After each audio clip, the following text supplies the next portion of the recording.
احمد و صلی اللہ رسول الکریم اما بعد۔ یہ تین نظمیں ہیں۔ پچھلی گزشتہ جو ہماری نشست تھی اس میں بھی ہم نے تین نظمیں ساقی، تعلیم اور اس کے نتائج اور قرب سلطان پڑھ لی تھی۔ اب شاعر سے آغاز کرتے ہیں آج بھی جو ہو سکے، اور نوید صبح اور دعا۔ دعا وہی مشہور دعا ہے، لب پہ آتی ہے، نہیں معذرت، یا رب دل مسلم کو وہ زندہ تمنا دے، وہ دعا آج واقع ہو رہی ہے۔ کہتے ہیں کہ جوئے سرود آفریں آتی ہے کوہسار سے، پی کے شراب لا لگوں میں کدئے بہار سے۔ جوئے سرود آفریں یعنی جو کہتے ہیں پانی کی ندی کو، تو سرود آفری گانا گاتی ہوئی، یعنی پانی آ رہا ہے، ندی بہہ رہی ہے گویا گانا گاتے ہوئے۔ جوئے سرود آفری آتی ہے کوہسار سے، پہاڑ سے آ رہی ہے، پی کے شراب لا لگوں میں کدئے بہار سے۔ لالگوں یعنی سرخ شراب، معلوم ایسے ہوتا ہے، ایسے لہراتی ہوئی جھومتی ہوئی وہ ندی آ رہی ہے جیسے کہ وہ بہار کے میکدے سے شراب پی کر نشے میں مست ہو۔ مستے مے خرام کو سن تو ذرا پیام دو، میں مست مے خرام کا سن تو ذرا پیام تو، یعنی تم تو سنو کہ وہ مست مے خرام، یعنی جو شراب کے نشے میں جھومتی ہوئی آ رہی ہے اس کا پیام کیا ہے، اس کا پیغام کیا ہے، اس کو تو ذرا سنو۔ مست مے خرام کا سن تو ذرا پیام تو، زندہ وہی ہے کام کچھ جس کو نہیں قرار سے، زندہ وہی ہے کام کچھ جس کو نہیں قرار سے، یعنی زندگی کا اصول حرکت ہے، سکون نہیں۔ جو رک گیا وہ گویا مردہ ہے، جو چل رہا ہے وہ گویا زندہ ہے۔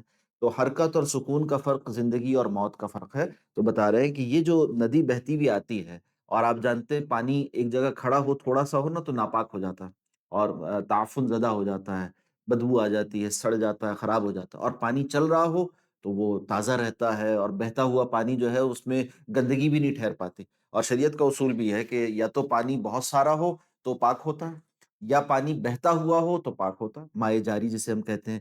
تو یہاں بتایا جا رہا ہے کہ دیکھو اس میں ایک اصول ہے، وہ خود بھی پاک رہے گا اوروں کو بھی پاک کرے گا۔ اسی طرح سے یہاں معلوم ہوا کہ جو ندی بہہ رہی ہے، اسی طرح زندگی چل رہی ہے، جس کے اندر تحرک ہے اور وہ آگے بڑھ رہا ہے، چل رہا ہے، تو اس کا مطلب وہی زندہ ہے۔ زندہ وہی ہے کام کچھ جس کو نہیں قرار سے، پھرتی ہے وادیوں میں کیا دختر خوش خرام ابر، کرتی ہے عشق بازیاں سبزۂ مرغزار سے۔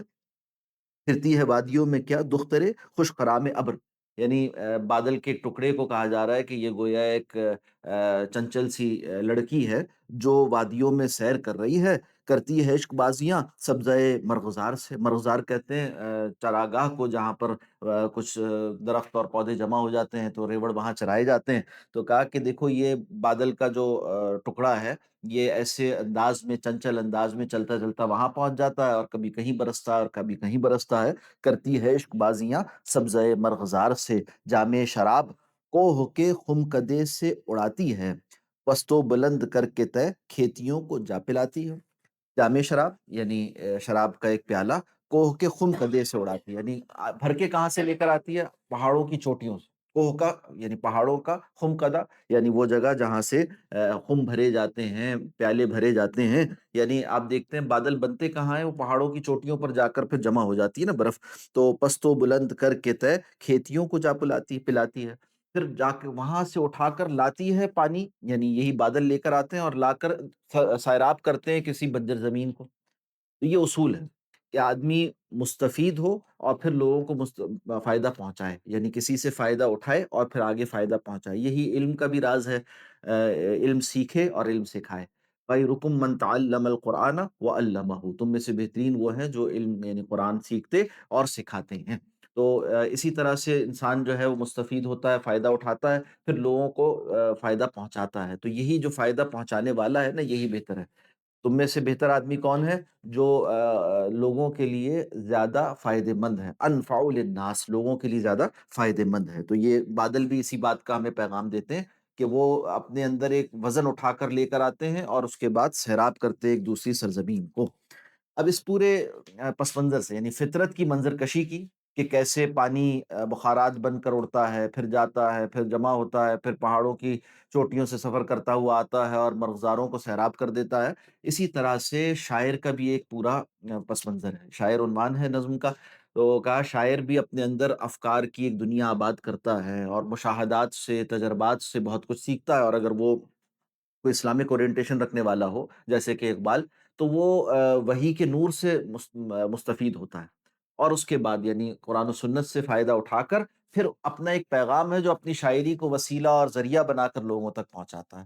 ایسے شاعر کے بارے میں کہہ رہے ہیں کہ اس کی حیثیت کیا ہے، کہا شاعر دل نواز بھی بات اگر کہے کھری، جھوٹا شاعر نہ ہو۔ جھوٹے سے مراد یہ گل و بلبل کی داستانیں سنانا اور جھوٹے افسانے سنانا اور اپنے قبیلے کی بڑائی بیان کرنا اور کسی حاکم اور سلطان اور بادشاہ کے قصیدے لکھنا یا کوئی نوحے لکھنا، یہ کوئی شاعری ہے؟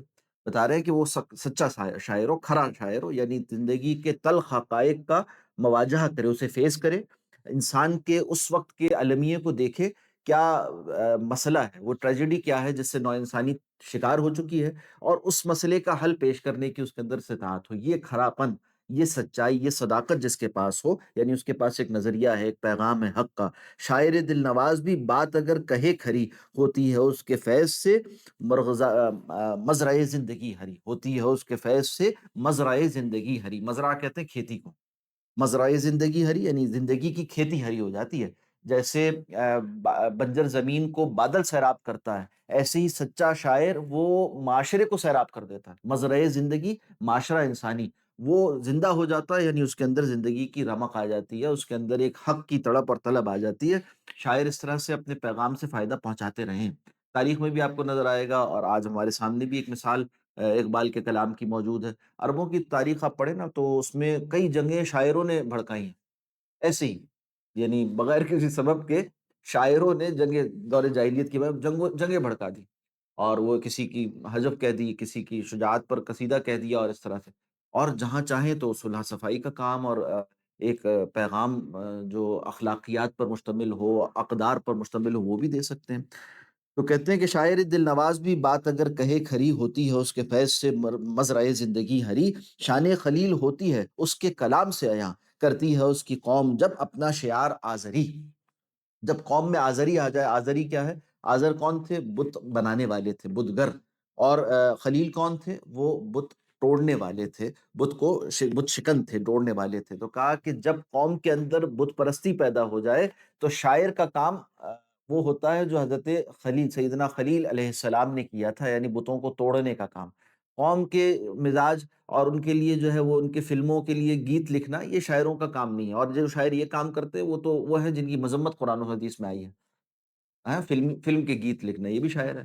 اور ایک آدمی وہ ہے جو کہ اپنی شاعری سے قرآن و سنت کا پیغام اور قوم کے بگڑے ہوئے مزاج کے برخلاف اس سے اس کی اصلاح کا پیغام اسے دیتا ہے، بتاتا ہے تمہارے زوال کا سبب یہ ہے، یہ عیش پرستی ہے، یہ مال و دولت کا بت ہے، یہ اسی طرح سے غلامی کی زندگی ہے، یہ سارے طوق ہیں جنہیں توڑ کر تمہیں آزاد ہونے کی ضرورت ہے، غلام کو جگائے کہ تم غلامی میں پڑے ہوئے آزاد ہو جاؤ۔ تو یہ ہے خلیل والا کام، شان خلیل ہوتی ہے اس کے کلام سے آیا۔ سیدنا ابراہیم علیہ السلام کی شان اس کے کلام سے ظاہر ہوتی ہے، جیسے حضرت ابراہیم علیہ السلام نے بت توڑ دیے تھے۔ کرتی ہے اس کی قوم جب اپنا شعار آزری، جب قوم بت پرستی میں لگ جائے۔ اہل زمیں کو نسخہ زندگی دوام ہے، خون جگر سے تربیت پاتی ہے جو سخنوری۔ جو شاعر، سخنوری کیا ہے؟ شاعری ہے۔ تو اہل زمیں کو یعنی زمین والوں کو، زمین کائنات والے یعنی دنیا والے، زمین بسنے والوں کے لیے زندگی نسخہ زندگی دوام ہے، ہمیشگی کے آب حیات کی مانند ہے وہ شاعری۔ خون جگر سے تربیت پاتی ہے جو سخنوری، وہ سخنوری، وہ شاعری جس کی تربیت خون جگر سے ہوئی ہو، یعنی وہ شاعر سچا ہو، کھری جس کے لیے صفت آئی تھی نا اوپر، کہ وہ جو بات کہہ رہا ہے اس کا وہ ایمان ہے، وہ اس کے مفاد کا مسئلہ نہیں ہے کہ چند اشرفیاں مل جائیں گی، چند ٹکے کی اس کی مشاہرہ متعین ہو جائے گا، بلکہ وہ اپنے ایمان سے ایک بات کہتا ہے، کھری بات کہتا ہے۔ اور ایسی سخنوری کیا ہے؟ وہ تو زندگی دوام کا پیغام ہے، یعنی ہمیشگی کی زندگی کو کامیاب بنانے کا ذریعہ ہے۔ گلشن دہر میں اگر جوئے مئے سخن نہ ہو، پھول نہ ہو، کلی نہ ہو، سبزہ نہ ہو، چمن نہ ہو۔ گلشن دہر میں یعنی زندگی میں، اس کائنات میں، اگر جوئے مئے سخن نہ ہو، جو وہی پانی کی ندی، تو ندی نہ ہو کس چیز کی؟ مئے سخن کی، سخن کی شراب، یہ اگر شراب اس کی ندی نہ بہہ رہی ہو، یعنی شاعر ایسا جو کہ حق کا پیغام اپنی شاعری کے ذریعے آپ نہ کر رہا ہو، تو پھر کیا ہو؟ یہ دنیا تو برباد ہو جائے۔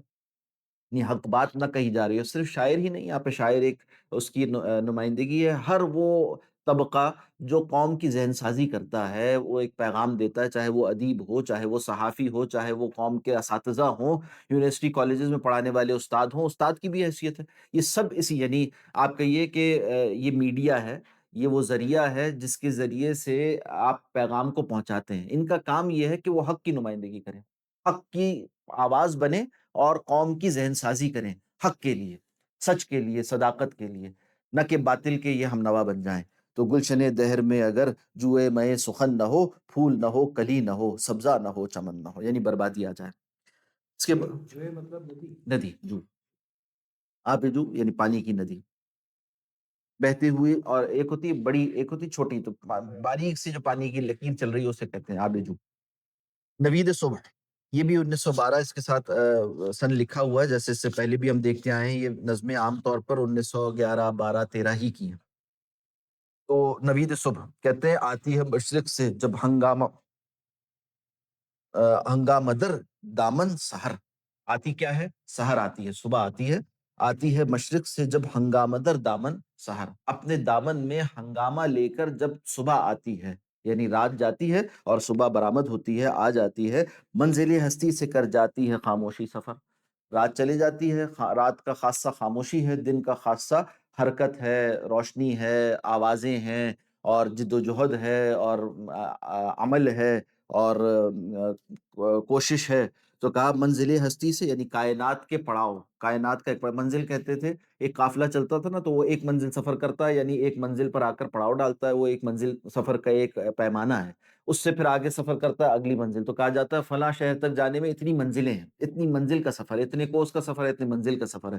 تو منزل ہستی، رات ایک طرح سے کہیے کہ پڑاؤ ڈالنے کا موقع ہے، اور ایک کائنات بھی پڑاؤ ڈال دیتی ہے رات کو، اور صبح ہوتی ہے تو پھر کوچ کرتی ہے، آگے کو بڑھتی ہے۔ تو کہا آتی ہے مشرق سے جب ہنگامہ در دامن سحر، یعنی صبح آ جائے، منزل ہستی سے کر جاتی ہے خاموشی سفر، محفل قدرت کا آخر ٹوٹ جاتا ہے سکوت، محفل قدرت دنیا ہے، یہاں پر جو خاموشی چھائی ہوئی تھی، اس کا سکوت ٹوٹ جاتا ہے، دیتی ہے ہر چیز اپنی زندگانی کا ثبوت۔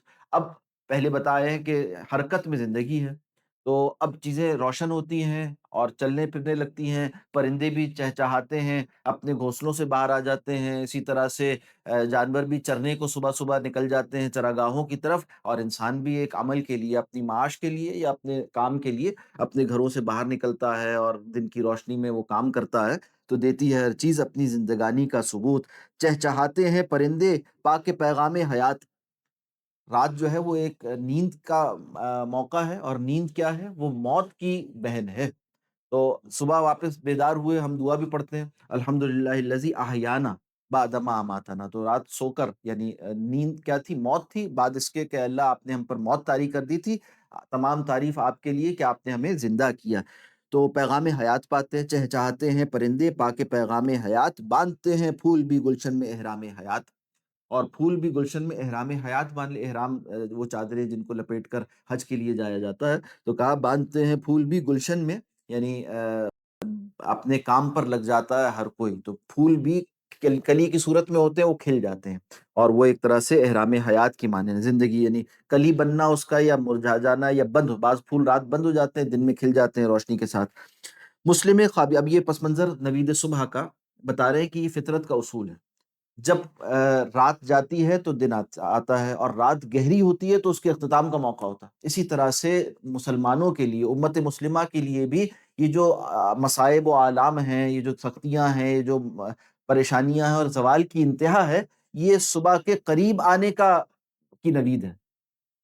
اب تمہیں بھی چاہیے کہ بیدار ہو جاؤ، ہاں اس کے لیے احساس زیاں ضروری ہے، یہ احساس تو ہو کہ ہم رات میں ہیں، یہ احساس تو ہو کہ ہم غلامی میں ہیں، یہ احساس تو ہو کہ ہم موت سے زیادہ قریب ہیں بنسبت حیات کے، اور عمل سے دور ہیں، اور سکوت کا اور جمود کا شکار ہیں۔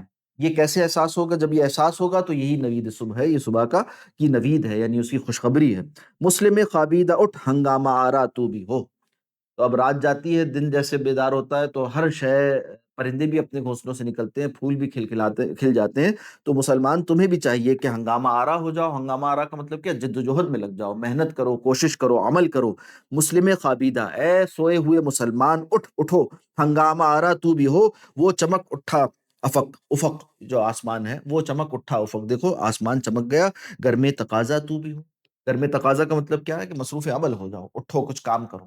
گر میں تقاضا یعنی مصروف عمل ہو جانا، کام میں لگ جانا۔ مسلم خوابیدہ اٹھ، ہنگامہ آرا تو بھی ہو، وہ چمک اٹھا افق، گر میں تقاضا تو بھی ہو۔ وسعت عالم میں رہ، راہ پیما ہو مثل آفتاب، وسعت عالم میں راہ پیما ہو مثل آفتاب۔ راہ پیما یعنی راستہ قطع کرنے والا، راستہ چلنے والا، جیسے کہ آفتاب یعنی سورج بھی اپنا راستہ پورا کرتا نا، ایک مدار ہے، ایک آربٹ ہے، اس میں ہر چیز سفر کر رہی ہے، تو سورج بھی مشرق سے طلوع ہوتا ہے، مغرب کی طرف اپنا سفر جاری رکھتا ہے، تو اسی طرح وسعت عالم میں راہ پیما ہو مثل آفتاب، دامن گردوں سے ناپیدا ہو یہ داغ صحاب۔ دامن گردوں یعنی آسمان کی بلندیاں اور فضائیں، اس سے ناپیدا ہو یہ داغ صحاب، ناپیدا ہو یعنی مٹ جائے، ختم ہو جائے، داغ صحاب یعنی بادل۔ بادل سے کیا ہوتا ہے؟ اندھیرا آ جاتا ہے، اور سورج آتا ہے تو کیا ہوتا ہے کہ بادل چھٹ جاتے ہیں اور روشنی، ہر شے منور ہو جاتی ہے، دکھنے لگتی ہے، دن آ جاتا ہے اور روشن ہو جاتا ہے سب کچھ۔ تو یہ جو مسلمانوں کی امت مسلمہ کی کہ یہ رات ہے، یا یہ جو بادل آیا ہوا ہے اس کی وجہ سے جو یہ اندھیری فضا ہے، یہ دور ہو جائے گی جب آفتاب نکلے گا، یعنی تم عمل کرو گے اور جد و جہد میں لگو گے اور کوشش کرو گے تو تمہاری رات بھی ختم ہوگی۔ کھینچ کر خنجر کرن کا پھر ہو سرگرم ستیز، کیا خوبصورت تعبیر ہے دیکھیے، کھینچ کر خنجر کرن کا، سورج سے کرنیں برآمد ہوتی ہیں، تو سورج گویا سرگرم ستیز ہے، ستیزہ کار یعنی لڑنے والا، ستیز کا مطلب جنگ ہے، کشمکش ہے، جد و جہد ہے، ہنگامہ آرائی ہے، مقابلہ ہے، کسی کے ساتھ منافست ہے، اور اس کو ہم شرعی اصطلاح میں کہیں تو جہاد فی سبیل اللہ ہے، اللہ کے راستے کا جہاد ہے، اللہ کے دین کی سربلندی کے لیے، باطل کی سرکوبی کے لیے میدان عمل میں سرگرم عمل ہونا۔ کھینچ کر خنجر کرن کا پھر ہو سرگرم ستیز، پھر سکھا تاریکی یہ باطل کو آداب گریز، اور باطل کو سکھا دو آداب گریز، گریز یعنی بھاگ جانا، لوٹ جانا، دفع ہو جانا، دور ہو جانا، یہ طریقہ سکھاؤ باطل کو، جیسے پہلے ہوا تھا، رسول خدا صلی اللہ علیہ وسلم نے امت مسلمہ کو جو جہاد فی سبیل اللہ کا راستہ سکھایا تھا، اس سے کیا ہوا کہ باطل بھاگ گیا، نابود ہو گیا۔ قرآن حکیم اس بات کو کہتا بھی ہے کہ اللہ سبحانہ و تعالیٰ یہ حیثیت امت کو دیتے ہیں، امت مسلمہ کو، اللہ کے ماننے والوں کو، کہ بل نضرب بالحق علی الباطل، کہ ہم حق کو باطل کے اوپر دے مارتے ہیں، یعنی بندہ مومن اللہ کے راستے میں لڑتا ہے، باطل کے ساتھ ہوتا کیا ہے کہ اس کے ذریعے سے فیدمغہ، اس کو نابود کر دیتا ہے، اس کے سر پر چوٹ ماری جاتی ہے، فیضا ہوا زاہق، اور باطل پھر بھگ جاتا ہے، نابود ہو جاتا ہے، ختم ہو جاتا ہے، فیضا ہوا زاہق۔ اسی کی تعبیر کیا کی؟ باطل کو آداب گریز سکھا دو، یعنی پھر بھاگنا سکھا دو، پھر سکھا تاریکی باطل کو آداب گریز، کھینچ کر خنجر کرن کا پھر ہو سرگرم ستیز، پھر سکھا تاریکی باطل کو آداب گریز۔ تو سراپا نور ہے، یہ اسلام نور ہے، یہ ایمان نور ہے، یہ وحی نور ہے، قرآن و سنت نور ہیں، اور یہ اس کے ذریعے سے کیا کریں؟ یہ نور سیکھ لو، تو سراپا نور ہے، امت کے پاس آج یہ نور کا پیغام ہے۔ خوشتر ہے اور یعنی تجھے، خوشتر یعنی زیادہ بہتر ہے تمہارے لیے، اور یعنی، اور یعنی سے مراد کیا ہے؟ کھل جانا، مکشوف ہو جانا، کھل جانا۔ تو قرآن حکیم بتاتا ہے نا، کنتم خیر امتن، تم بہترین امت ہو، اخرجت للناس، نکالے گئے ہو لوگوں کے لیے، برآمد کیے گئے ہو لوگوں کے لیے، اوریا کر دیے گئے ہو، مکشوف کر دیے گئے ہو، ان معنی میں کہ یہ حق، اس حق کو ایکسپوز کر دیا جائے لوگوں کے لیے، ظاہر کر دیا جائے لوگوں کے لیے۔ تو سراپا نور ہے، خوشتر ہے اور یعنی تجھے، اور اوریا ہو کہ لازم ہے خوش خود افشانی تجھے۔ اوریا ہو کے کرنا کیا ہے؟ یعنی کھل کر پھر کرنا کیا ہے؟ نکل کر، جو اخرجت للناس فرمایا، نکالے گئے ہو لوگوں کے لیے، کرنا کیا ہے؟ فرمایا اور اوریا ہو کہ لازم ہے خود افشانی تجھے۔ خود افشانی کا مطلب یہ ہے کہ اپنا اظہار کرنا، برسانا اپنے آپ کو، کس شے میں؟ اسی آیت میں آگے فرمایا گیا، تامرون بالمعروف وتنہون عن المنکر، برائی سے اچھائی کا حکم دیتے ہو اور برائی سے روکتے ہو، یہ ہے تو خود افشانی، اپنا وہ پیغام حق کا لوگوں تک پہنچاؤ۔ تو سراپا نور ہے، خوشتر ہے اور یعنی تجھے، اور اوریا ہو کہ لازم ہے خود افشانی تجھے، ہاں نمایاں ہو کہ برق دیدہ خفاش ہو، ہاں نمایاں ہو کہ برق دیدہ خفاش ہو، اے دل کونو مکاں کے راز مضمر فاش ہو۔ خفاش کہتے ہیں چمگادڑ کو، تو چمگادڑ کے بارے میں یہ بات مشہور ہے کہ وہ دن کی روشنی میں اندھا ہو جاتا ہے، چمگادڑ دیکھ نہیں سکتا، اور سورج کی روشنی سے اس کی آنکھیں چندھیا جاتی ہیں، اور وہ اندھا ہو جاتا ہے، اور رات کی تاریکی میں وہ دیکھتا ہے۔ وہ کہا کہ تمہارے لیے امت مسلمہ کے لیے، اور یہی مثال چمگادڑ والی مثال ہی باطل کی ہے کہ وہ جب گناہ کا ماحول ہو اور مسلمانوں کا زوال ہو، مسلمان اپنا فرض ادا نہ کر رہے ہوں، اپنے فرض منصبی کو ادا نہ کر رہے ہوں، تو باطل خوب دل کا چمگادڑ وہ آنکھیں اپنی بند کر لیتا ہے۔ تو کہا کہ تمہاری حیثیت یہاں نمایاں ہو کہ برق دیدہ کا خفاش ہو، تم اپنے حق کو، نور کو جب چمکاؤ گے، ظاہر کرو گے، تو برق کی مانند ہو جاؤ گے دیدہ خفاش یعنی چمگادڑ کی آنکھوں کے لیے۔ پھر ان کی ذہانت، فطانت وہ سب کام نہیں دکھائے گی، اور ان کی یہودیوں نے ایسی پلاننگ کی ہوئی ہے، 100 سال کی پلاننگ کرتے ہیں اور یہ کرتے ہیں وہ کرتے ہیں، یہ سب کچھ ان کا باطل ہو جائے گا۔ یہ چمگادڑ کی آنکھ ہے، اس کے لیے ضروری ہے، اس کے اندر کوئی خاصہ نہیں ہے، خاص اس کا خاصہ یہ بنا ہوا ہے کہ ہم نے اپنے آپ کو رات میں مبتلا کیا ہوا ہے، ہم نے اپنا نور چھپایا ہوا ہے۔ جب ہم اسلام کا نور ظاہر کریں گے تو باطل کی ساری چمک دمک ختم ہو جائے گی، اس کی آنکھیں چمکتی ہوئی جو نظر آتی ہیں یہ حقیقت نہیں ہے۔ ہاں نمایاں ہو کہ برق دیدہ خفاش ہو، اے دل کون و مکاں کے راز مضمر فاش ہو۔ اے دل کون و مکاں، یعنی اس پورے کائنات کو اگر ایک جسم مان لیا جائے تو اس کا جو دل ہے نا وہ مسلمان ہے، دھڑکتا ہوا دل مسلمان ہے، اور مسلمان کے دل میں ایک راز ہے، وہ کیا ہے؟ وہ اسلام ہے اور وہ ایمان ہے۔ تو یہ راز ہے جس مضمر چھپا ہوا، اس کو فاش کرنے کی ضرورت ہے، اس کو کھولنے کی ضرورت ہے۔ اے دل کون و مکاں کے راز مضمر فاش ہو، کھل جاؤ لوگوں کے سامنے، حق کا پیغام، قرآن کی دعوت، رسول اللہ صلی اللہ علیہ وسلم کی سنت، اسے عام کر دو۔ چلیں یہ بھی پڑھ لیں، آسان سی نظم ہے ایک اور دعا، اور بہت مشہور ہے، اکثر اسکولوں میں پڑھی جاتی تھی، اب پتہ نہیں پڑھی جاتی نہیں پڑھی جاتی، پہلے تو پڑھی جاتی تھی بچوں کو، اگر اس کے معنی بھی نہ سمجھ، ویسے تو بہت آسان سی ہے، نہ بھی سمجھ میں آئے تو یہ ذہن میں نقش ہو جانے والی چیز ہے، اس سے بڑا خاصہ ہوتا ہے، اور یعنی اس سے یہ خاصہ ہوتا ہے کہ وہ زندگی کے کسی نہ کسی مرحلے پر یہ الفاظ اپنا کام دکھا دیتے ہیں، ان کے اندر ایک ملت پناہ، ان کے اندر ایک امت کا حصہ ہونا، ان کے اندر ایک کہیے جو اسلامزم ہے نا اس کی کچھ بیج ڈل جاتے تھے۔ تو ضرورت ہے اس بات کی کہ آج اس کو پھر سے تازہ کیا جائے، اسکولوں میں اور مکتبوں میں، اور جو ہے وہ جگہ جگہ جہاں لوگ جمع ہوتے ہیں وہ پڑھنا چاہیے، اور ضروری نہیں بچے ہی پڑھیں، یعنی دفتروں میں جب جمع ہوتے ہیں تو اس وقت بھی جیسے کہیں اسمبلی ہوتی ہے اسٹاف کی، تو اس موقع پر یہ پڑھا جا سکتا ہے، بڑوں کے لیے بھی پیغام ہے، صرف بچوں کے لیے تو نہیں۔ یا رب دل مسلم کو وہ زندہ تمنا دے، زندہ تمنا، تمنا بھی ایک ہوتی ہے جو مردہ ہو جاتی، اور ایک زندہ تمنا ہے، چمکتی ہوئی دمکتی ہوئی، اور جس کے اندر ایک زندگی کا پیغام ہے، اور جو اپنی حرکت و حرارت سے اور حدت سے حرکت پیدا کرتی ہے لوگوں کے اندر۔ یا رب دل مسلم کو وہ زندہ تمنا دے جو قلب کو گرما دے، جو روح کو تڑپا دے، جو قلب کو گرما دے، جو روح کو تڑپا دے، پھر وادی فارا کے ہر ذرے کو چمکا دے۔ وادی فارا مکہ کی وادی، فارا وہاں کے ایک پہاڑ کا نام ہے، اور اس سے بننے والی وادی مکہ کی وادی ہے۔ پھر وادی فارا کے ہر ذرے کو چمکا دے، جیسے پہلے ایک مرتبہ یہ کام ہوا تھا رسول خدا صلی اللہ علیہ وسلم کے عہد زرعی اور مبارک میں، ایسے ہی یا اللہ آج بھی امت مسلمہ کے ہر فرد کو چمکا دیجئے۔ پھر وادی فارا کے ہر ذرے کو چمکا دے، پھر شوق تماشا دے، پھر ذوق تقاضا۔ شوق تماشا، ذوق تقاضا، شوق و ذوق میں تھوڑا سا فرق ہے، ذوق و شوق میں فرق ہے۔ شوق جو ہے نا وہ آنکھ سے دیکھی ہوئی چیزوں کے بارے میں ہوتا ہے، اور ذوق جو ہے نا اندیکھی چیزوں کا ایک احساس ہے جو قلب میں پیدا ہوتا ہے، ایک ظاہر کا خاصہ ہے، ایک باطن کا خاصہ۔ ذوق ایک باطنی چیز ہے، نظر نہ آنے والی چیزوں کے بارے میں پایا جانے والا احساس ہے، اور شوق دیکھی ہوئی کسی چیز کو آپ دیکھتے ہیں تو آپ اس کے شوق میں مبتلا ہوتے ہیں، اور جس چیز کو آپ نہ بھی دیکھتے ہو مگر اس کے اندر کوئی کشش ہو، اندیکھی چیز کی کشش، وہ آپ کے اندر ایک ذوق پیدا کرتی ہے۔ تو شوق شہادت اور ذوق عبادت، شوق شہادت اور ذوق عبادت، یہ دونوں چیزوں کی نمائندگی ہے۔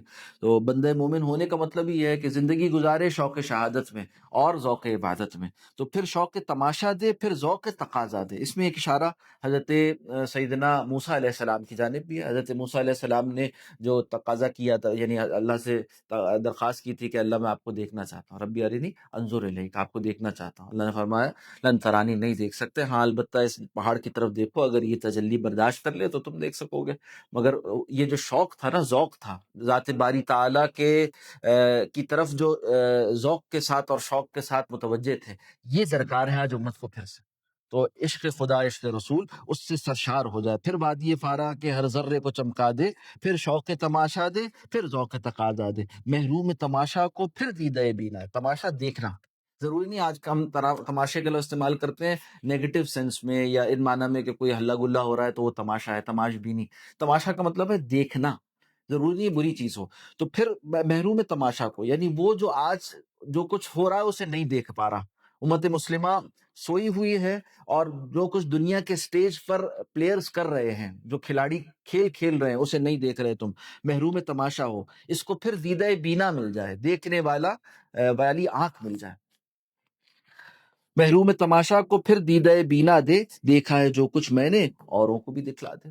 جو کچھ میں نے آج عالمی حالات کا مشاہدہ کیا، اقبال کہہ رہے ہیں، اقبال ایک دیدہ بینا کے حامل آدمی تھے نا، تو وہ جو کچھ میں نے دیکھا ہے اور جن نتائج تک میں پہنچا ہوں، جو کچھ میرے ریفلیکشنز ہیں، ان کو اوروں کے لیے بھی عرضاں کر دے، عام کر دے، لوگ وہ سمجھ جائیں. جو میرے دل میں پیغام ہے، جو میں کہنا چاہ رہا ہوں، وہ لوگوں کے سامنے آ جائے. جو دیکھا ہے جو کچھ میں نے اوروں کو بھی دکھلا دے.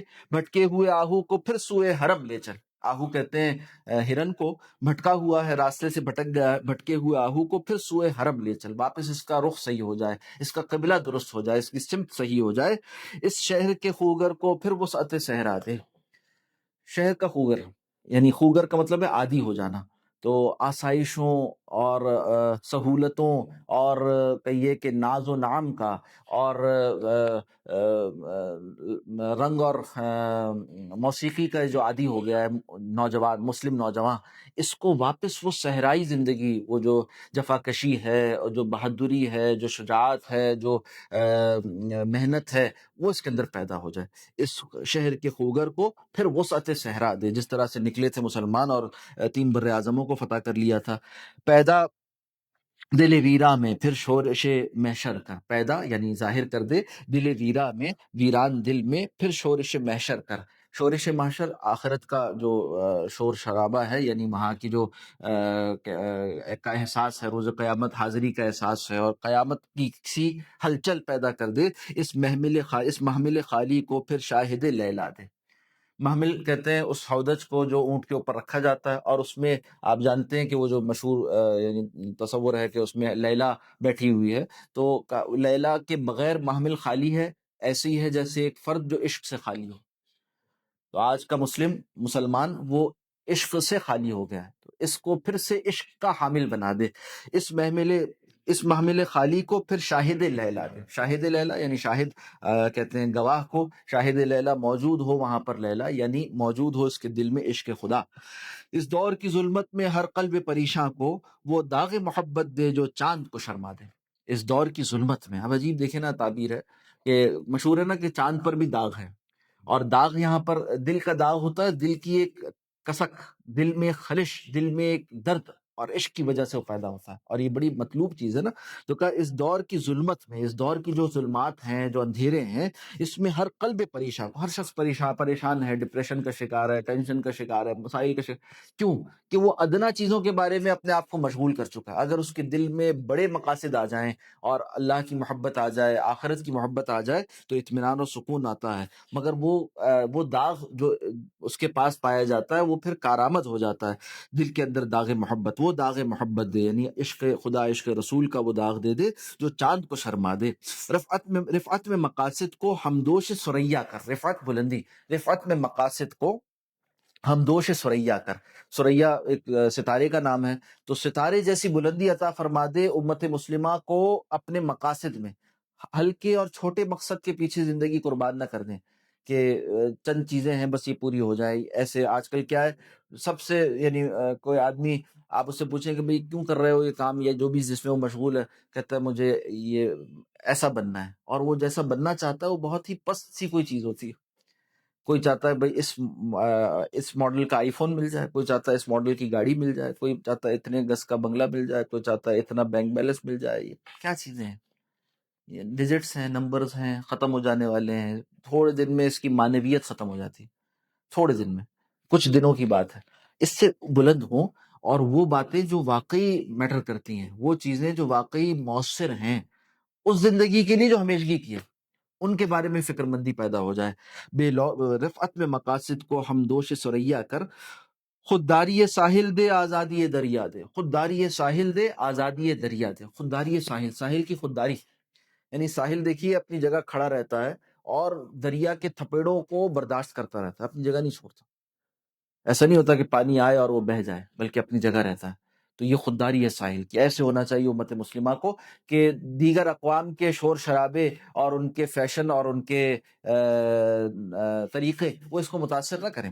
خودداری ساحل دے، آزادی ذریعہ دے، اور پھر ساتھ ساتھ دریا کی جو آزادی ہے، دریا اپنا بہاؤ اپنے زور پر جہاں چاہتا ہے وہاں بناتا ہے.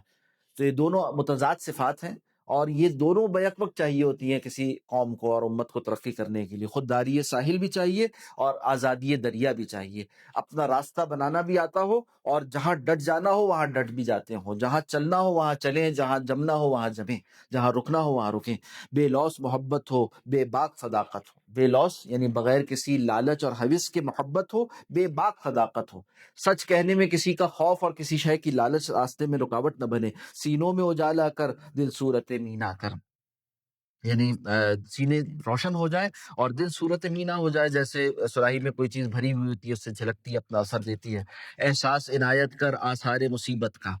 یعنی وہ جو کہا نا کہ وائے ناکامی متائے کارواں جاتا رہا، کارواں کے دل سے احساس زیاں جاتا رہا. تو احساس اس بات کا کہ ہم دور غلامی میں ہیں، احساس اس بات کا کہ ہم مغلوب ہیں اور کیوں ہیں، یہ احساس عنایت کر. یہ احساس مل جائے تو بہت بڑی چیز ہے. احساس عنایت کر آثار مصیبت کا، امروز کی شورش میں اندیشہ فردا دے. امروز یعنی آج کا دن، امروز کی شورش، آج کی جو کشمکش ہے نا، اس میں اندیشہ فردا یعنی آنے والے کل کا خیال، اس کی پلاننگ، اس کے لیے منصوبہ بندی، اس کے لیے کوشش، محنت، اس کی توفیق عطا فرما. میں بلبل نالا ہوں ایک اجڑے گلستاں کا. میں بلبل نالا ہوں، میں ایک ایسا بلبل ہوں جو نالا و فریاد کرتا ہے، جو آواز لگاتا ہے، جو صدا لگاتا ہے، جو احساس دلاتا ہے. اور گویا جیسے بلبل کے بارے میں مشہور ہے کہ وہ جو ہے نا بہار جب جا رہی ہوتی ہے تو ایک خاص دکھی صدا وہ لگاتا ہے کہ جہاں اب اس باغ سے باہر جانے کو ہے. اور وہ خزاں کے موسم میں بھی آ کر انہیں سوکھی ٹہنیوں پر بیٹھ کر ایک خاص طرح کی آواز لگاتا ہے، صدا لگاتا ہے، جس سے جو گزری ہوئی بہار کا نوحہ ہوتا ہے. تو کہا کہ اس طرح سے میں یہ باتیں کرتا ہوں، مسلمانوں کو ان کا شاندار ماضی یاد دلاتا ہوں، اور بتاتا ہوں کہ کبھی ہے نوجوان مسلم تدبر بھی کیا تو نے. یہ سارے احساس ان کے اندر جگانے کی میں کوشش کرتا ہوں. میں بلبل نالا ہوں ایک اجڑے گلستاں کا، تاثیر کا سائل ہوں محتاج کو داتا دے. تو اللہ میری اس بات میں تاثیر پیدا فرما دیجیے. تاثیر کا سائل ہوں، مانگتا ہوں تاثیر، کہ میرے اس کلام میں، میری اس شاعری میں، میرے اس پیغام میں وہ تاثیر عطا فرما دیجئے جو لوگوں کے دلوں میں گھر کر جائے اور ان کو جگانے کا ذریعہ بن جائے. محتاج کو داتا دے. داتا کیسے؟ سخی کو، دینے والے کو. تو آپ دینے والے ہیں اللہ. داتا تو آپ ہیں، حقیقی تو دینے والے. موتی تو آپ ہیں، موتی حقیقی تو آپ ہیں. تو آپ چاہیں تو میرے کلام میں تاثیر پیدا ہو جائے، میری گفتگو میں تاثیر پیدا ہو جائے، تو آپ ہی سے مانگتا ہوں. تاثیر کا سائل ہو، محتاج کو داتا دے.